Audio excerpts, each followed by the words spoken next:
Me gustaría que me platicaras cómo fue que viviste cuando eras niña, cuando eras adolescente, cómo viviste aquí en México, en su sociedad. ¿Me podrías platicar de eso? Sí, pues yo como todos los niños, yo creo que es una de las etapas más bonitas.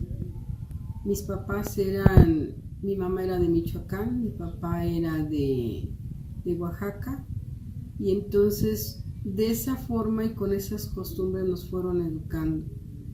Entonces, aun cuando nosotros somos de la ciudad, tenemos muchas costumbres. Para nosotros la familia, así como ellos nos lo inculcaron, era lo más importante, ¿no? Los valores. En cada cosa que nosotros fuimos haciendo cuando fuimos creciendo, ellos nos establecían límites donde podíamos llegar, ¿no?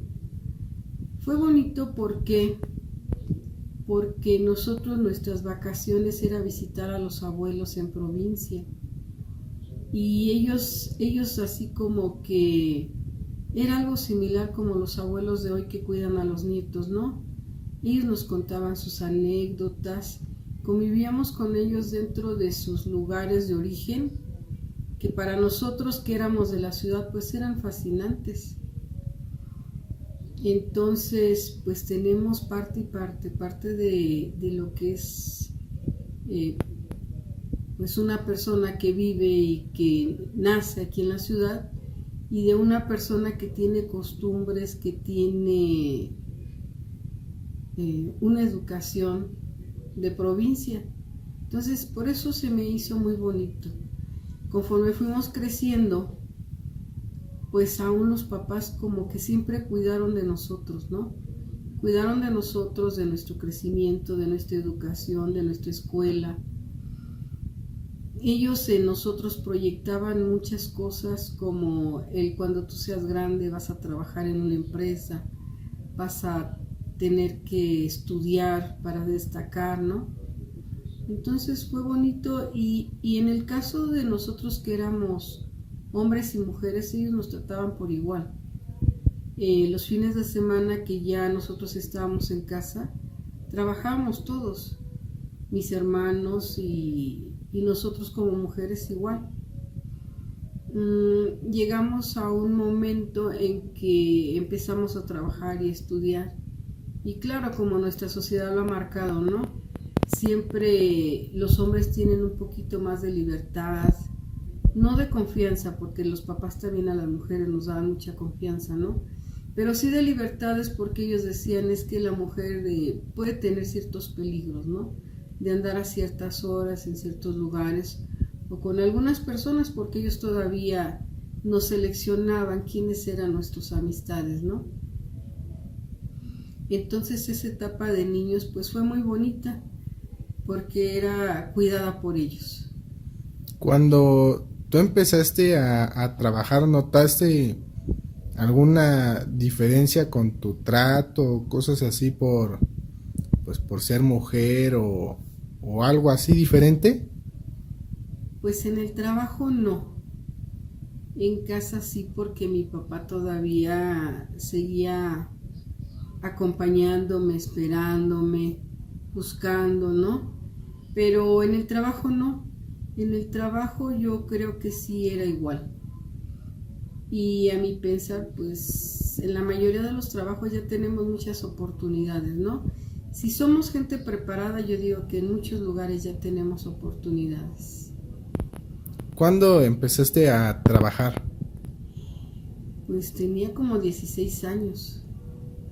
Tenía como 16 años, todavía no tenía una carrera, pero de hecho el que empezó a trabajar fue primero mi hermano. Entonces cuando yo vi que él empezó a trabajar y a estudiar y a hacer tantas cosas, decía yo, ¿por qué no? Como que las mujeres empezábamos a ser también competitivas, ¿no?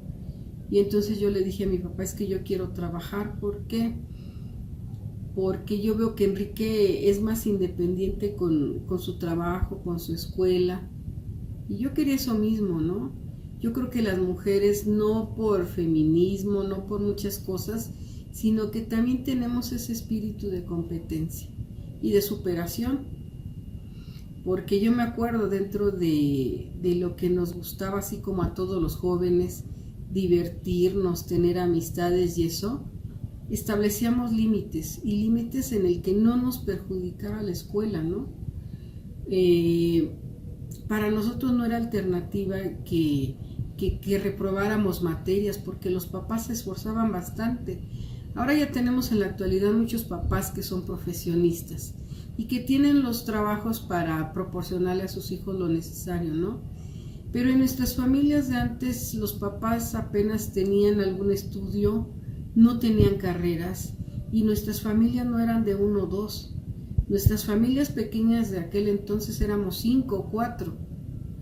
Entonces ya para correr gastos de tantos, y esa concientización no nos la marcaban los papás, sino que nosotros de cerca veíamos las necesidades, porque la mamá generalmente no trabajaba, entonces nos cuidaba y nosotros veíamos las necesidades que ellas tenían. Entonces cuando nosotros estudiábamos, sí nos preocupaba, ¿no? El que fuéramos a reprobar materias, el que cómo llegar con nuestra boleta si debíamos materias, y el esfuerzo de los papás donde se quedaba. Entonces eso lo teníamos, ¿no? Y pues sí trabajábamos duro. Y yo me acuerdo, pues entramos a trabajar a las 8 de la mañana. Y como vivíamos lejos, había que salir a las 6 de la mañana. Después de ahí salíamos a las 3 de la tarde de trabajar, y entrábamos a la escuela a las 4. Salíamos a las 10 de la noche y llegábamos a casa a las 12. Pero siempre nuestra mente estuvo, ¿no? De no ser así, ¿cómo podemos obtener lo que queremos?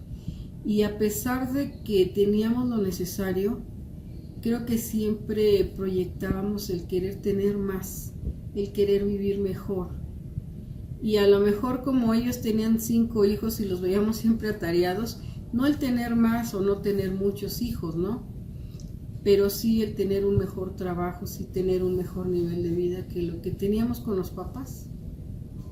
¿Cómo fue esa parte en la que ya estabas trabajando y pasar a estudiar la carrera? También, ¿cómo fue que escogiste esa carrera o por qué la escogiste?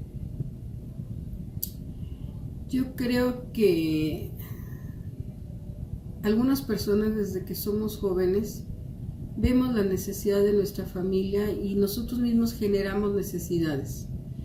Y en nosotros había una necesidad de querer estar mejor. Entonces empezábamos a trabajar y nunca lo veíamos como una alternativa de que es para ganar un poquito más, sino que nuestro trabajo para nosotros era como una alternativa para estudiar mejor, porque afortunadamente nosotros, la ayuda de los papás seguía siendo muy grande, ¿no? Lo que nosotros ganábamos era para la escuela, y eso nos daba una oportunidad de buscar una mejor escuela donde nosotros nos desarrolláramos. Y a partir de ahí yo creo que también empezamos a medir el que nos costaba, y no podíamos desperdiciar lo que tanto nos costaba, porque el tiempo que nosotros dormíamos, el tiempo que trabajábamos era bastante, y el que dormíamos era muy poquito. Llegábamos a las 12 de la noche, mi hermano y yo, y después nos levantábamos como a las 5 de la mañana para salir a las 6, 6 y cuarto. Entonces eran muchas horas de trabajo. ¿Por qué escogiste la carrera que estudiaste y era lo que te habían dicho mis abuelitos o por qué? Pues en principio, donde yo empecé a trabajar, que era la Dirección General de Obras Públicas, estuve en áreas administrativas, y dentro de ellas pues llevábamos parte de lo que era administración y contabilidad. Ya lo manejaba yo un poco, y además sí, nuestros papás, ellos tenían una gran influencia en nosotros, porque ellos con nosotros proyectaban lo que podíamos ser. Ellos no nos imponían, ¿no? Pero sí nos decían, es que mira, estaría bien que ganaras y que estuvieras en esta área. Si tú te preparas, te puedes cambiar del lugar donde estás a este otro lugar mucho mejor. Entonces, en cierta forma sí me gustaba llevar la contabilidad. Yo estuve en el área de presupuestos y aprendí bastante porque yo cuando entré ahí pues llevaba apenas la preparatoria. Entonces, trabajo como tal, pues no sabía hacer ningún trabajo. Entonces, lo poco que fui aprendiendo y me fueron enseñando, para mí fue interesante aprenderlo y saberlo mucho mejor. Y es como si yo tuviera una experiencia previa a lo que yo iba a estudiar después. Cuando terminaste tu carrera, ¿qué fue lo primero que hiciste? Pues cuando terminé la carrera continué trabajando, ya me ubiqué en puestos que estaban más acordes a mi área. Siempre me ha gustado el área de contabilidad. Incluso cuando yo me cambié de trabajo, que empecé a dar clases, yo empecé a dar clases porque mi idea era tener familia, dedicarle tiempo, por supuesto, porque yo lo viví con mis papás, ¿no? Mi mamá nos dedicó tiempo, ella se esmeró por atendernos, por vernos, por orientarnos, por escucharnos. Entonces, para mí eso era importante, el tener una familia, pero además dedicarle tiempo. Y como a mí siempre me ha gustado mi carrera, dije, bueno, una alternativa sería dar clases, y fue cuando empecé a dar clases en el área de contabilidad, que es mi carrera, y me empezó a gustar, porque el trabajo con adolescentes se me hizo como un gran reto, ¿no? Un gran reto porque yo creo que no es sencillo que nosotros compaginemos como personas adultas con ellos, con lo que deben de hacer. Yo creo que el ser maestro es de los trabajos que nos dan más fortalezas. Y dan más fortalezas porque todo el tiempo estamos pensando en qué forma mejorar y en qué forma cambiar. Yo creo que somos personas de cambio siempre, porque las generaciones y cada persona que nos llega son diferentes. Y nosotros buscamos siempre la empatía con ellos, ¿no? Buscamos una empatía porque si no la tenemos es difícilmente que vamos a trabajar. Y nuestro objetivo principal es que salgan bien, el que nosotros tengamos menos reprobados, el motivar a las personas. O sea, cada maestro es un motivador, ¿no? Es así como parte de una inspiración. Si nosotros no logramos contactar eso con el estudiante, pues está difícil. Y las generaciones han ido cambiando. ¿Por qué?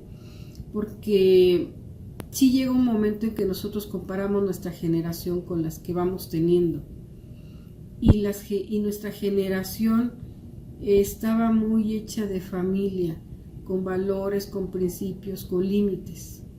Y por ejemplo, las generaciones que vamos teniendo, no es su culpa porque nuestra sociedad ha ido cambiando. Y la principal problemática que tenemos es que ahora necesita trabajar papá, necesita trabajar mamá, para lo necesario de la familia. Entonces, si ellos dos trabajan, la formación realmente no se concreta. Y entonces, ¿qué es lo que vemos en las generaciones nuevas? Pues que no hay límites en algunos de ellos, no en todos, porque siempre habrá pues personas que tengan esa formación, y a veces ahora es por los abuelitos, ¿no? Entonces vemos que las generaciones van cambiando, ya no van teniendo tantos valores, ya no van teniendo límites. Y el problema de no tener límites es que cuando no tenemos límites siempre tiene consecuencias. Los niveles de reprobación son muy altos, los niveles terminales son muy poquitos, y lo vemos en nuestra sociedad. Preparatoria, nivel terminal es el 20%, así de los que entran de primero a sexto. En nivel universidad es el 5%, de los que entran hasta los que finalizan. Y de ahí no quiere decir que los demás no terminen, pero van quedándose atrasados y van adeudando materias, van terminando posteriormente, ¿no? pero de los que entran de primero y van hasta el final, pues son muy, muy poquitos. Por último, me gustaría saber cómo es que ves actualmente la sociedad tú como mujer. ¿Qué crees que está bien? ¿Qué crees que está mal? ¿O cuál es tu opinión? Yo creo que la sociedad está bien porque va teniendo muchos avances. Yo creo que el trabajo y las oportunidades también están, hay muchas abiertas. El problema está en que necesitamos que la juventud que va terminando también tenga esa preparación, también tenga esa capacidad de enfrentarlo, ¿no? Porque oportunidades hay. Y con sus variaciones, porque por ejemplo en el caso de hombres y mujeres tenemos las mismas oportunidades. Tenemos las mismas oportunidades, no es tanto como igualdad, porque no somos iguales, pero oportunidades y tenemos la misma preparación también, y la misma disposición también. Ahí nada más nos falta poner en la balanza qué es lo que queremos. Por ejemplo, yo cuando dejé lo que es el campo laboral de contabilidad, que quería tener familia, el dar clases me permitió tener horas más disponibles para la familia. Y entonces cambié una cosa por otra. Y en la actualidad, si una mujer quiere destacar tanto como un hombre, pues lo puede hacer también. Y también tiene las oportunidades, pero su vida sería similar a la del hombre. Se quedan un poco aisladas de la familia. ¿Por qué? Porque el trabajo los absorbe, ¿no?